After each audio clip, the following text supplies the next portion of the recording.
Hello friends. इस video में हम वीकली कॉन्टेस्ट 381 की थर्ड प्रॉब्लम डिस्कस करेंगे। प्रॉब्लम का नाम है minimum number of pushes to type word two. इस प्रॉब्लम में हमें एक टेलीफोन कीपैड दिया हुआ है जिसके अंदर हर एक की हमारी कुछ लेटर से मैप की हुई है। जैसे ये हमारा कीपैड है, इसमें हमारी सेकंड की AFG उन 3 लेटर से मैप है, जैसे हमारे पुराने मोबाइल फोन्स में होता था। अगर हमें ए दबाना हो तो हमें टू की को 1 टाइम प्रेस करना पड़ेगा, एफ दबाना हो तो 2 टाइम्स, डी दबाना हो तो 3 टाइम्स। इस तरह से हर एक की पर जो हमारे करेक्टर्स मैप है, जैसे 5 पर DLM मैप है, डी प्रेस करने के लिए हमें 5 को 1 टाइम दबाना पड़ेगा, एल के लिए 2 टाइम्स और एम के लिए 3 टाइम्स। इस तरह से हमारा ये कीपैड वर्क करेगा। हमें एक वर्ड दिया होगा जिसको हमें इस कीपैड पर टाइप करना है। टाइप करने से पहले हम इन कीज की जो हमारे 26 लोअर केस लेटर्स होते हैं उनसे किसी तरह से भी मैपिंग कर सकते हैं। हमारी चॉइस है, जैसे जरूरी नहीं जैसे यहाँ पर AFG है इसी तरह से मैप करें। हमारी चॉइस है कि हम इस की को किन्हीं भी करेक्टर से मैच कर दें। एक से करें, दो से करें, तीन से करें, चार से करें, कितने भी करेक्टर से मैच करें। बस जिस पोजीशन पर वो करेक्टर होगा हमें उतने टाइम उस की को प्रेस करना पड़ेगा।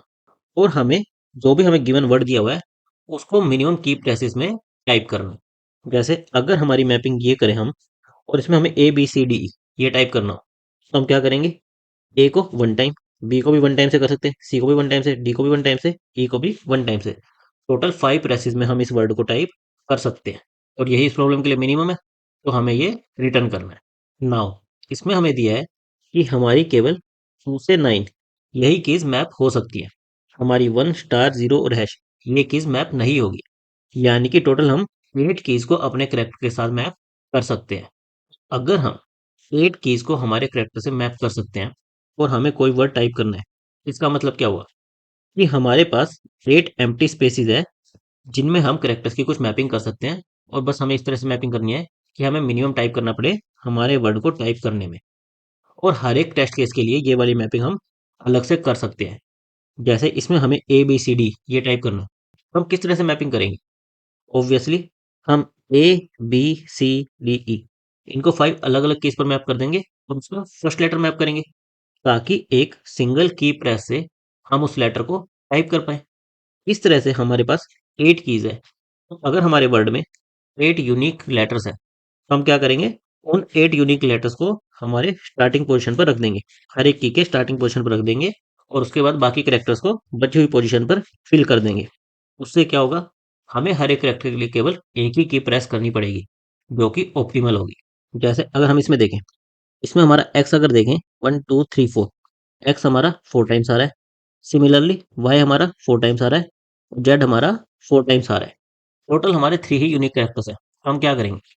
किन्हीं भी 3 कीज पर स्टार्टिंग में एक्स, एक में वाई और एक में जेड रख देंगे और बचे हुए पोजीशंस पर हम कुछ रैंडम हमारी वैल्यूज भर देंगे। जो भी हमारे बचे हुए कैरेक्टर्स हैं उनको रैंडमली भर देंगे।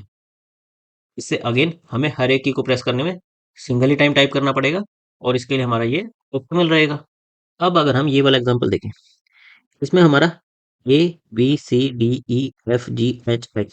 टोटल हमारे 9 यूनिक कैरेक्टर्स है और जिसमें से हमारे A to H की हर एक की फ्रीक्वेंसी कितनी है? 2 है। और I की हमारी फ्रीक्वेंसी कितनी है? 6 है। हमारे पास 8 प्लेसेस है, 9 यूनिक कैरेक्टर्स है। यानी हर एक कैरेक्टर को हम फर्स्ट पोजीशन तो दे नहीं सकते, किसी कैरेक्टर को हमें सेकंड पोजीशन देनी पड़ेगी और उसे हमें 2 बार प्रेस करके टाइप करना पड़ेगा। तो हम कौन से कैरेक्टर को फर्स्ट पोजीशन दे और कौन से कैरेक्टर को सेकंड पोजीशन दे, ये कैसे डिसाइड करेंगे?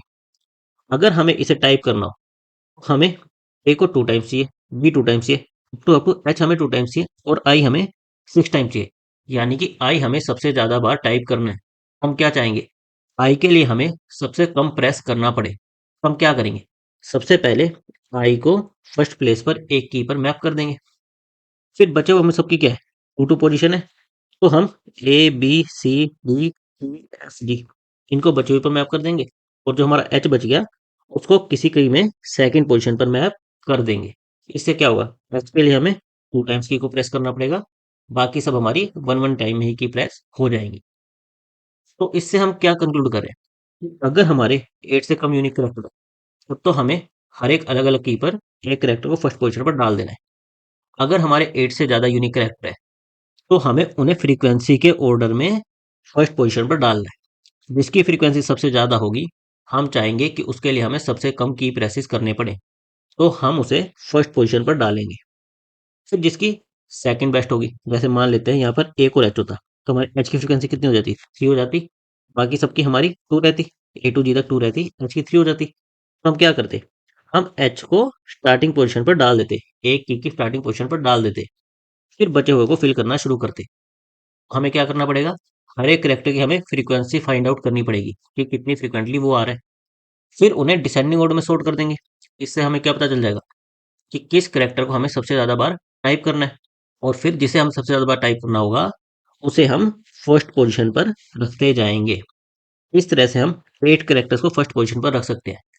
अगर उसके बाद हमारे करेक्टर्स आ रहे हैं, हम क्या करेंगे, उनको सेकंड पोजीशन पर फिल करना शुरू करेंगे। उसके बाद भी हमारे कुछ करेक्टर्स बच जा रहे हैं, हम थर्ड पोजीशन पर फिल करना शुरू करेंगे। फिर बच रहे हैं फोर्थ पोजीशन पर, एंड सो ऑन। हम क्या करेंगे, फ्रीक्वेंसी के बेसिस पर हमारी प्रायोरिटी डिसाइड करेंगे। जिनकी फ्रीक्वेंसी सबसे ज़्यादा, उनको फर्स्ट पोजीशन पर रखना है। ऐसे हम 8 प्लेस कर सकते हैं।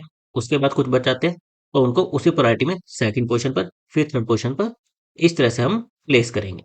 और हमारा आंसर किस तरह से कैलकुलेट होगा, हमें पता है कि हमें आई को 6 टाइम्स टाइप करना है, यानी कि जितने भी इसके की प्रेसेस होंगे, जैसे इसको 1 बार प्रेस करना पड़ेगा, हमने फर्स्ट पोजीशन पर रखा है तो 1 टाइम प्रेस करना पड़ेगा। 6 इंटू 1 ये हमें लगेंगे आई के लिए। फिर एच हमारा 2 टाइम्स था, और इसको भी 1 टाइम ही करना पड़ता है, यानी 2 इंटू 1। इस तरह से बाकी सबके लिए 2 इंटू 1, और एक जो भी करेक्टर हमारा सेकंड पोजीशन पर रहेगा, उसके लिए हम क्या लगेगा, उसकी फ्रीक्वेंसी भी 2 है, उसकी प्रेसेस भी कितने लग रहे हैं, 2 लग रहे हैं। इस तरह से हर एक करेक्टर की फ्रीक्वेंसी इंटू हमें उसको टाइप करने के लिए कितनी बार की को प्रेस करना पड़ रहा है, उससे हम उस करेक्टर के लिए हमें कितने की प्रेसेस लगेंगे वो फाइंड आउट कर सकते हैं। और ये हम हर एक करेक्टर के लिए फाइंड आउट कर लेंगे और हमारा आंसर आ जाएगा। सबसे पहले हमने क्या किया, हमने हर एक करेक्टर की फ्रीक्वेंसी फाइंड आउट करी, क्योंकि हमें केवल लोअर केस करेक्टर्स दिए हुए हैं। तो हमने 26 साइज का एक वेक्टर ले लिया ए टू जेड के लिए, और हर एक की फ्रीक्वेंसी को स्टोर कर लिया। फिर हमें उन्हें डिसेंडिंग ऑर्डर में सॉर्ट करना था, जिसकी फ्रीक्वेंसी सबसे ज़्यादा, उसको सबसे हाई प्रायोरिटी देनी थी, उसको फर्स्ट पोजीशन पर प्लेस करना था। तो हमने हमारी फ्रीक्वेंसी को सॉर्ट कर लिया। उसके बाद हमने हर एक करेक्टर को देखा, उसकी फ्रीक्वेंसी इनटू में जितने टाइम्स उसको टाइप करने के लिए की को प्रेस करना पड़ेगा, वो उस करेक्टर के लिए हमें उतनी कीज लगेंगी, वो हम आंसर में ऐड करते जाएंगे और लास्ट में अपने आंसर को रिटर्न कर देंगे। नाउ ये जो हमने आई बाय 8+1 ये लिखा है, फ्रीक्वेंसी ऑफ आई तो क्या है कि वो करेक्टर को हमें कितनी बार टाइप करना है। आई बाय 8+1 ये क्या है कि हमें उसको टाइप करने के लिए कितनी बार की को प्रेस करना पड़ेगा। ये कहाँ से आ रहा है, हमने देखा था कि हमारे पास 8 यूनिक प्लेसेस है फिल करने के लिए। तो जो हमारे टॉप 0 to 7 टॉप 8 होंगे, उनको हम क्या करेंगे, फर्स्ट प्लेस पर रखेंगे, ताकि हमें एक ही बार की प्रेस करनी पड़े।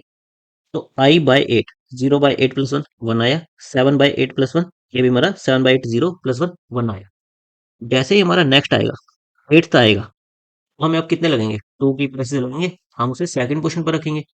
8/8+1 2। इस तरह से हर एक पोजीशन पर हमारा 1 से की इंक्रीमेंट होगी। स्टार्टिंग में 1 की लगेगी, जब हमारा ये 8th आएगा तो हमें 2 की लगेगी। फिर अगेन जब हमारा 16th आएगा, 16/8 2 +1 3, फिर हमें 3 कीज लगेंगी। तो हर एक 8 के बाद हमें एक की एक्स्ट्रा लगेगी। तो ये फॉर्मूला वही रिप्रेजेंट कर रहा है, आई बाय 8। 8 को हम फर्स्ट प्लेस पर रख सकते हैं, फिर नेक्स्ट 8 को सेकंड पोजीशन पर, फिर नेक्स्ट 8 को थर्ड पोजीशन पर, और उसकी फ्रीक्वेंसी से उसको मल्टीप्लाई करते जाएंगे, अपने आंसर में ऐड करते जाएंगे, तो हमारे पास टोटल आंसर आ जाएगा। इसकी हमें टाइम कॉम्प्लेक्सिटी कितनी लगी, सबसे पहले यहाँ पर हमने एक एन साइज का लूप लगाया फ्रीक्वेंसी फाइंड आउट करने के लिए। फिर हमने सॉर्ट किया। सॉर्ट हमने किसको किया है, हमारे फ्रीक्वेंसी वेक्टर को, जिसका साइज कितना है 26। सॉर्ट करने के लिए कितना टाइम लगता है, एन लॉग ऑफ एन, हमारा एन यहाँ पर क्या है 26, तो हमें लगेगा 26 लॉग ऑफ 26। फिर लास्ट में अगेन हमने एक 26 साइज का लूप लगाया है हमारे आंसर को कैलकुलेट करने के लिए। हमारी ओवरऑल टाइम वेलोसिटी क्या आ जाएगी, ऑफ एन प्लस 26 लॉग 26। और हमने स्पेस कितना लिया है, 26 साइज का एक वेक्टर लिया, हमारी स्पेस कॉम्प्लेक्सिटी क्या आ जाएगी, ऑफ 26। Thank you guys.